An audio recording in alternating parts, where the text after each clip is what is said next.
মশলা ডাল বানানোর জন্য প্রথমে মসুর আর মুগ ডালকে ভিজিয়ে রেখে দিয়েছিল। তারপর কড়ার মধ্যে তেল দিয়ে জিরে ফোড়ন দিয়ে কুচি কুচি করে আলুকে ভালো করে আগে ভেজে নিতে হবে।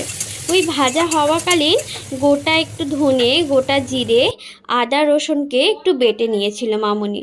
তারপর ওর মধ্যে পেঁয়াজ কুচি দিয়ে একটু নাড়াচাড়া করার পরে একটু ফেড হয়ে এলে পেঁয়াজের কালারটা, তার মধ্যে টমেটো, ওই বাটা মশলাটা, একটু হলুদ গুঁড়ো ও দিয়ে ভালো করে নেড়ে চেড়ে ওই জলটা কিন্তু দিয়েছিল যে মুগ মুসুরের ভেজানোর ওই ডাল জলটা দিয়ে একটু ভালো করে নেড়ে চেড়ে একটু কষা কষা মতো হয়ে গেলে ভালো করে তার মধ্যে ওই মুগ মুসুর ভেজানোটা দিয়ে দিতে হবে জল সমেত।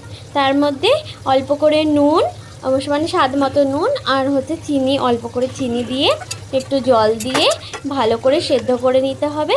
তারপর লাস্টে নামাবার সময় কাসুরি মেথি দিয়ে ব্যাস নামিয়ে নিতে হবে। রেডি মশলা ডাল।